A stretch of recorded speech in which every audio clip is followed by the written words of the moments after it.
So, hi everyone, I'm Ben, along with David. I'm another one of the committee members for Cornwall Science Community, and I'll be chairing the questions a little later on. And as David says, during or after the talk, feel free to put a question in the chat box, which you can access by moving your mouse over the screens, and it should come up under the three dots. There's a more section which will give you the access to the chat there, or you can unmute yourself, as David mentioned as well.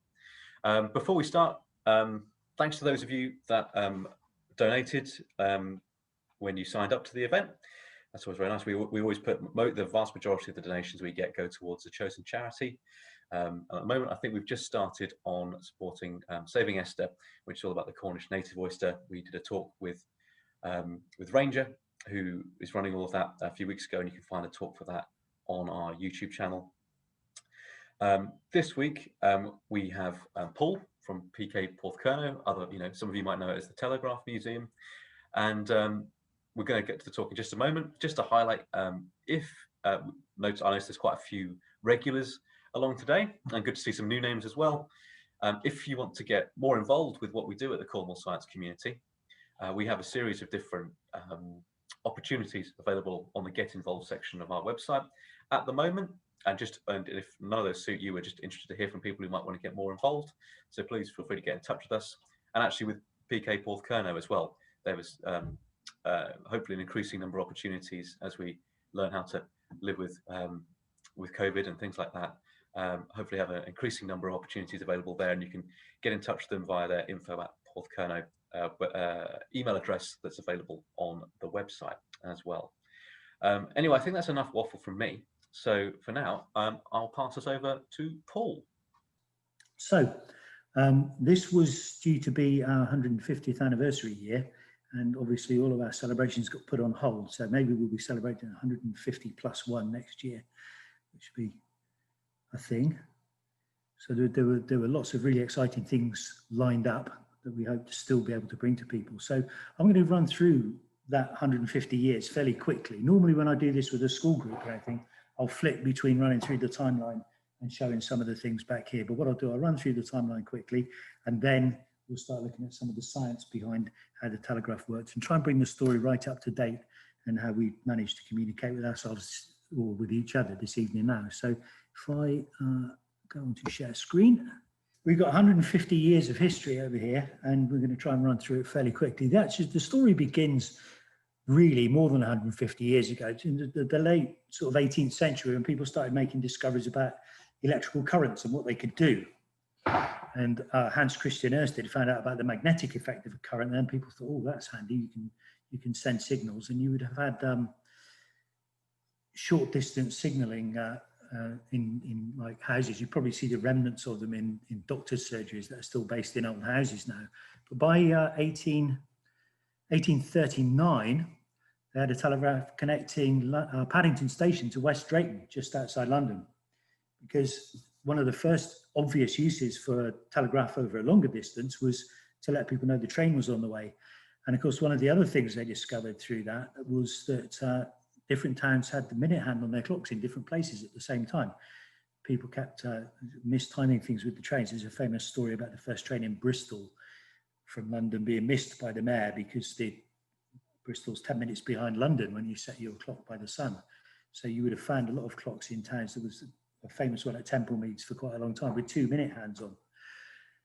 So people then began to think, well, what else can we use this telegraph for apart from telling each other what the time is and when the next train's going to arrive? And businesses, as well as domestic use, began to think, well, we could send messages very quickly all over the country. So by the 1840s, things started to get more ambitious, and people said, well, why can't we send the messages to another country as well? So they found gutta percha. It's a very rough, rubbery material. It was very popular at the time in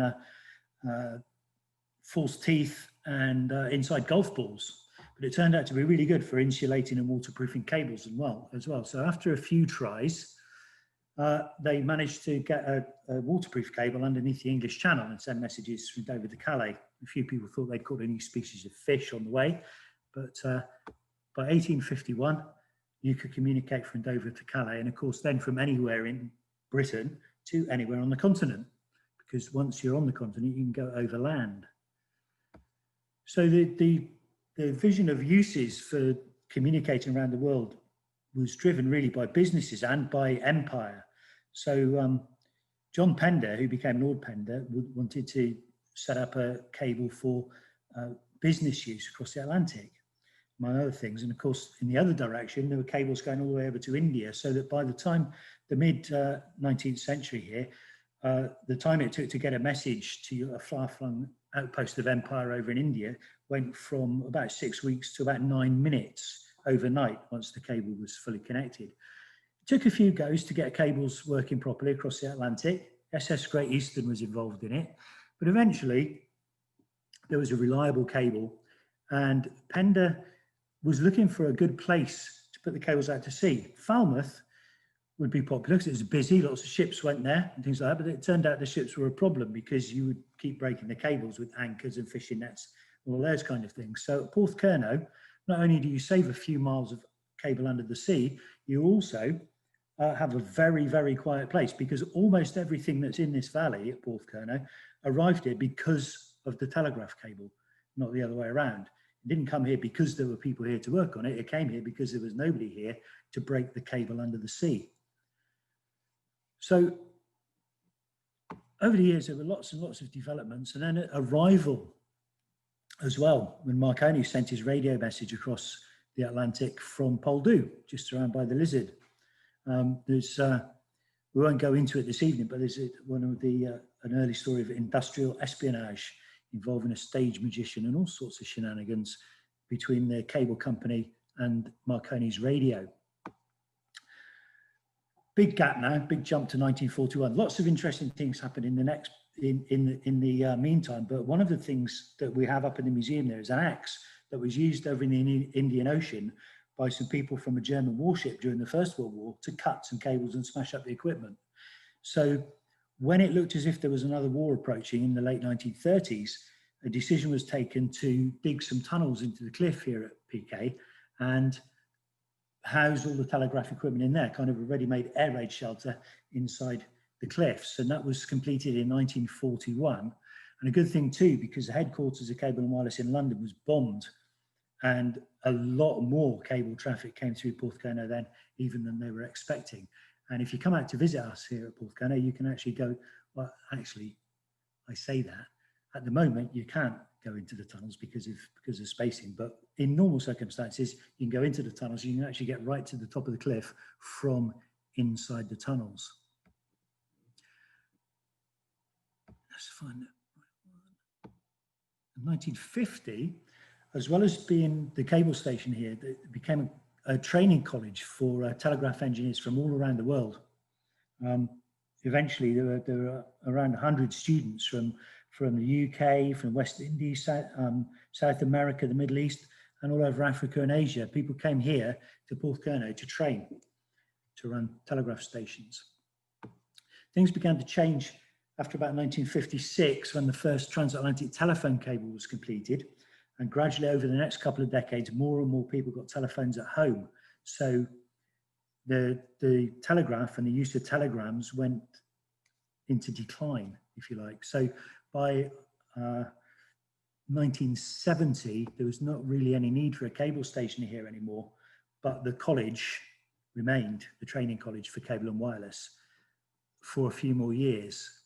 Eventually, though, by 1993, the training college moved up to Coventry, and that is when moves began to turn the old buildings here into a museum, the cable, and then over the years it's grown and grown, and now it's become PK Porthcurno, Museum of Global Communication. The next picture is something we'll be looking at later, so to talk to you now. So what's the science behind all of those things that made all of that work? We've got quite a few of the things here, and I'll try and bring the whole thing up to date as we go. But this one is very hard to see. I did some trying out with the different lighting arrangements and the camera settings here, so this is about the best I can do. Anyway, if in here there's a small compass needle, so you can just about see against the dark background. And this is basically Ørsted's experiment. So if I turn on the electric current through this metal frame, you should see the needle move. And the red end of the needle is now pointing away from you and the white end is pointing towards you. So just to confirm, it's really the current that was doing this. Erskine would have switched the current into the opposite direction and then tried it again. And now the red end of the needle is pointing towards you and the white end towards the picture behind there. So this is the magnetic effect of electric current, and people began to find ways they could use it. I'm just going to move this item across there a minute. So, I'll take this one out. One of the simplest things you could do with this magnetic effect is to coil your insulated wire around a piece of iron.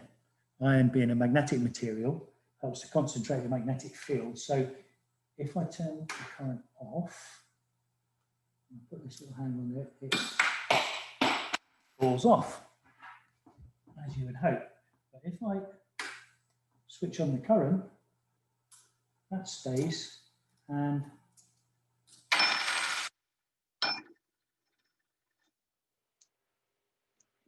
the weights will stay hanging on there until I turn the current off. And they will even stay there for a little while. Yes, on Monday, they stayed there for a little while after it turned off, because sometimes the iron core retains part of the magnetic field that was put there by the electric current. Sometimes it doesn't keep it for very long, as you just saw. So that's just the very simplest thing you can do with the magnetic effect of the current. It's just pick things up with an electromagnet.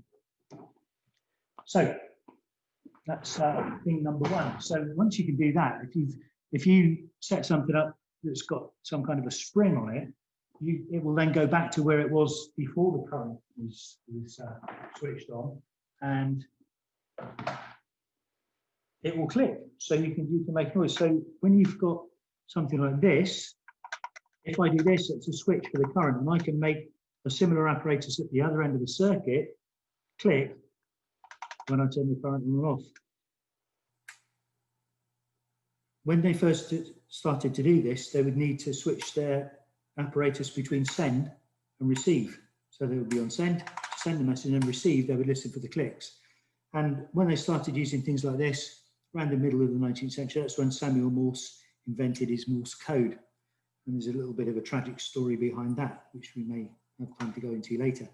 So that was the simplest way to do things, just sending the Morse code like this. And the clicks. When they started to send the messages under the sea, the same kind of idea, it had these cables. So here we've got, there's the gutta percha that I was talking about there. In the middle there are 3 copper conductors, and then around the outside we've got armor. And I always ask this question, and sometimes people see through. I've got 2 cables here, this thin one and this one with a double layer of armor. And the question is always, which one is for far out where the ocean is very deep, and which one is for near the shore, just on the beach? So you can have a think about that, and maybe someone can give us a suggestion later on. So which one's for deep in the ocean and which one is for near the beach? In cables. So with more discoveries and developments in electromagnetism, other things were found as well. So there's the electric motor, which sometimes needs a bit of a nudge to get started. So here, we have a magnetic field.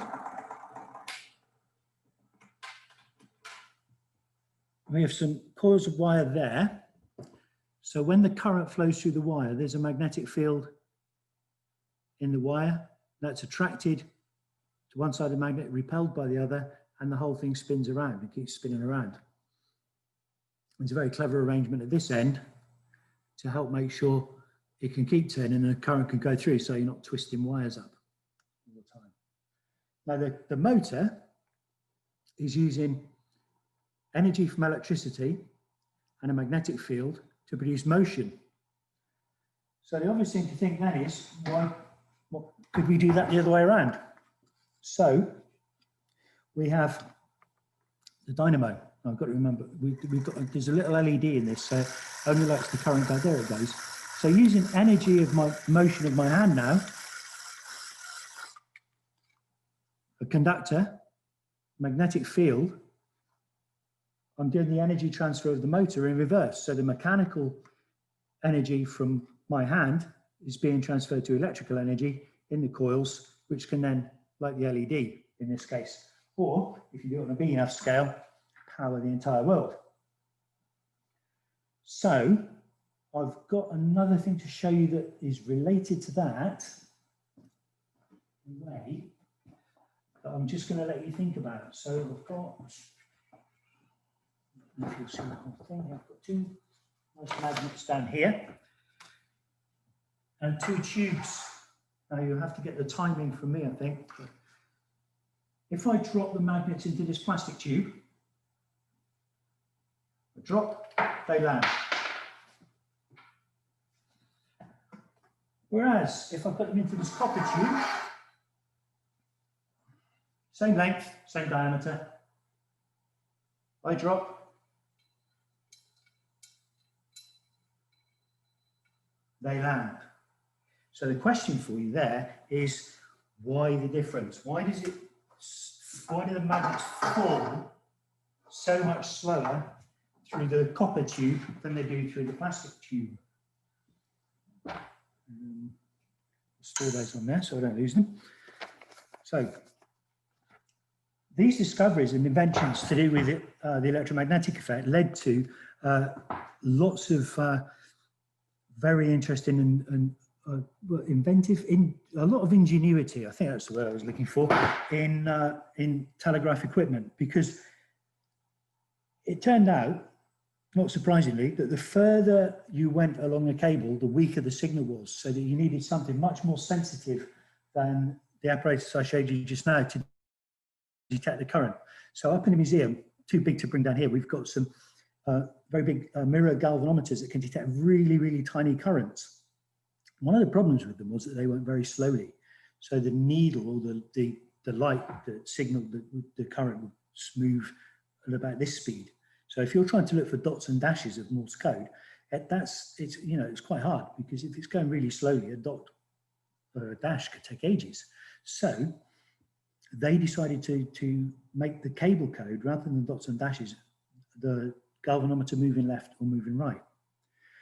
And this enabled them, with a little bit of thinking, to start recording the messages, because if you run a paper tape along and the galvanometer, the same effect as works the galvanometer, swings a siphon to and fro, then an ink trace will move left and right, and you've got a recording like that.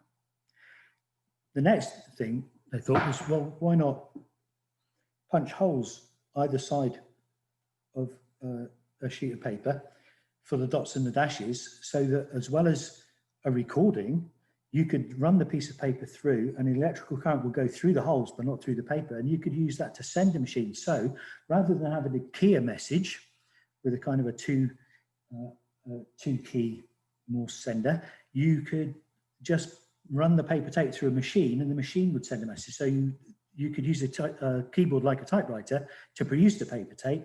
Then the paper tape would go through the machine and that would send the dots and dashes or lefts and rights much more quickly. So that was really, really good. But you still had to have somewhere in the ocean a cable station on an island, like Ascension Island, for instance, to record, to take in the very weak message as it came in and then send it out again on the next leg of the cable. And this was time consuming and it involved quite a few people. So by the 1920s, with just electromagnetic technology like this, they developed a way to automate that whole process. So the technology was based on clockwork, electromagnetism, and that's it. You've got electric motors, you've got magnetic switches, and you've got clockwork to run clocks, and everything has to keep in perfect time. So there's automatic system. So if a clock at one end of the system starts going fast, there's an automatic system to slow it down. If it goes too slowly, the system will speed it up, so that everything's in perfect synchrony and the messages can be read by the machinery at each end. And so the job of running that kind of machinery became very, very specialized. We have a few people here as volunteers who actually keep some of this equipment running up in the tunnels. It's called Regen. I'll show you a little picture of it.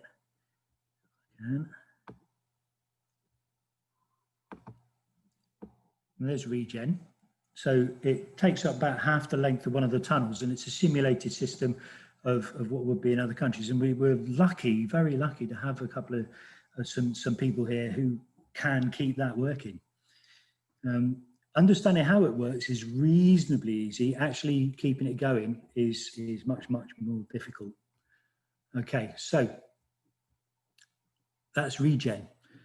Another thing that you've got to think about when you're doing this, and this is the one I really wanted to tell you about today, was what do you do if the cable under the sea breaks? Do you have to go across the whole ocean to figure out where the cable's broken? Now, you've got a cable ship, and it's easy enough to come up with an idea of what to do to mend the cable. You need some kind of grappling hook. You drag it along the seabed, you find the cable, and you haul it up onto the ship. But how do you know where to look in the first place? And so a bit of clever thinking made people realize they knew that the electric current was carried through the seabed. In fact, during World War I, there was a thing invented called the Fullerphone, where the Earth became part of the telephone circuit in field communications. And there are a lot of stories around that as well. Anyway, if you break a cable, there can be a return current through the seabed. So if you know the average electrical resistance for a mile of cable plus seabed, and you can find some way to measure the electrical resistance in that circuit, then you can estimate where the break is in the cable. Now, anyone who's done A-level physics might recognize this. This is a Wheatstone bridge. Basically, the idea here is that the ratio of the resistances on each side is the same when there's no current going up through that bridge in the middle. So the galvanometer there is shown and the needle pointing one way. You've balanced the resistances when there's no current going through there. And so if you know three of the resistances, two of them are fixed. One of them is the one you control from the testing room here at Porthcurno. The unknown one is the resistance of the cable plus the seabed. And so if you know the resistance per mile, you can work out how far out to look for the break in the cable.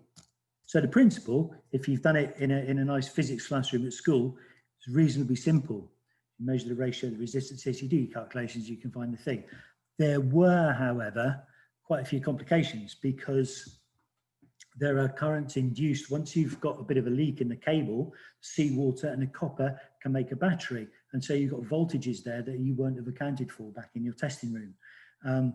Sometimes a cable can break, and then the gutter puncture can seal the end, so there won't be a return current, and then you've got to use measurements of electrical capacitance to find the properties and work out the length of cable to the break. So things do get more difficult, much more difficult than in your A-level physics classroom, but they did it. They managed to work it out. So you go out and you find the broken end of the cable. And once the ship goes, once it knows where it's going, another thing it needs to do is people need to let them know when they've got there and be able to start testing that they've got the right cable and that it is continuous all the way from where they are. So once they know pretty much where they're going to go and how long it's going to take, the cable stations at each end have to have somebody watching for a signal from the ship permanently. Now, that was a very, very boring but very important job, and it was really important that you responded to the ship as soon as it tried to communicate with you once it had found the broken end of the cable. So you could spend days and days just watching this apparatus to see that a signal comes through, and eventually they find that, so they know they've got the right cable, so they put a buoy on it to float it so they know where it is. They go and find the other broken end, do the same process with the other cable station, and once they know they've got the two broken ends of the same cable, join them together up on the ship, and they sink it back to the bottom of the ocean, and away they go. You've got communication again. And because little bits of damage can make the electrical properties of the cable change a lot over time, that can make these measurements difficult. And one of the other things it made turned into an art form really in the testing rooms was, or in all of the cable stations, was to be able to send messages in both directions at the same time. Because initially you would build a circuit, somebody at this end would send a message, somebody at the other end would receive, and then they would swap over and the message would come back. Using the same kind of Wheatstone bridge idea, and I haven't got a diagram of the whole thing, but by attaching a Wheatstone bridge at each end, that can balance the outgoing signal so that it doesn't affect your apparatus, so that they can be sending a message in from the other side, and your apparatus will only detect the message that's coming in, and the Wheatstone bridge apparatus cancels what you're sending out, so you only hear the message you need to hear, which is very, very ingenious. But again, because of these effects with slight leaks and the battery effect of the seawater and the copper under the sea, this constant process of adjustment needing to go on at the shore end in this piece of apparatus here, which was to balance the cable, the resistance of the cable. It tried to mimic exactly, as far as possible, the properties of the cable that was being balanced out for the duplex, the two directions operation. So a big box full of resistors back in the cable station to balance out the cable under the sea.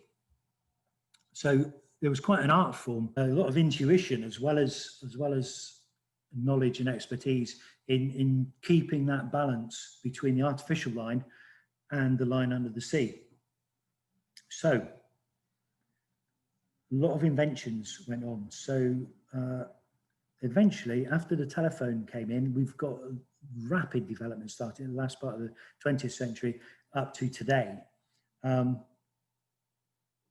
From satellites, more radio, telephones under the sea. Then in the middle of the 1960s, Charles Cow invented optical fibers, and that's what's making our modern world possible. So I'm just going to bring this into place and hopefully point the end of the fibre towards the camera.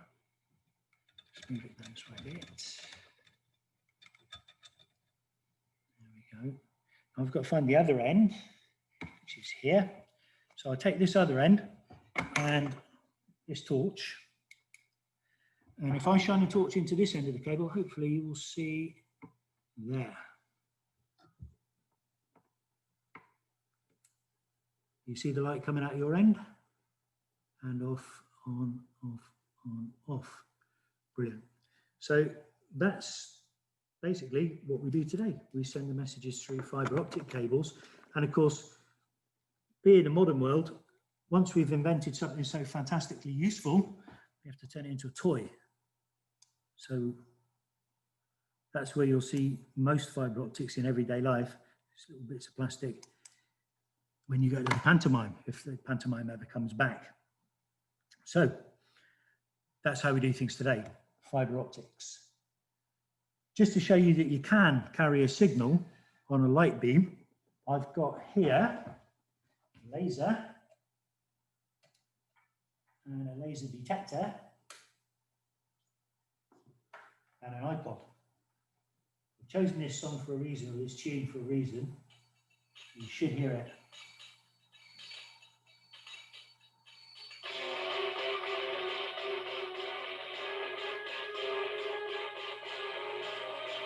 So that we know it is the light beam that's carrying the message. Put my hand in the way, it's off, take it away, it's back.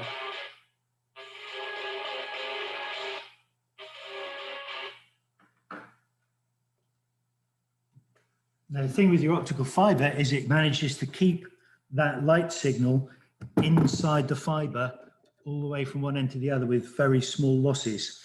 But just like though with the electrical signals going around the ocean, you had to have your relay stations by the pre or post automation to boost the signal. We have the same thing under the ocean now. There are optical amplifiers. We've got a model one up in the tunnels, it's about this big, but the real ones are about the size of a cow, and they sit under the ocean, boosting the light signal as it goes around. So that's how we do that. Now, up there, I don't know if you can read what's up there, but basically it says, police station, asleep, unicorn, librarian. And that's how I remember to spell my name in Morse code, because the rhythm of those words and phrases fits the Morse code for the initial letters. So P is dot dash dash dot, and that fits the rhythm of police station. And I found those in a thing from World War II when they were trying to train lots of people, get lots of people to learn to use Morse code. And I find that when I use that with schools, it's a little bit dated. I can't use some of the things there because they really don't get them. And even for the letter O, it has Old King Cole. And I had a school here once, over 4 days, they brought 120 children, and about 5 of them had ever heard of Old King Cole. So that's quite dated. So a fun thing to do might be to come up with your own set of mnemonics to try to remember the Morse code symbols for all the letters of the alphabet. I try to get schools to do it occasionally, and they come up with some quite interesting ideas.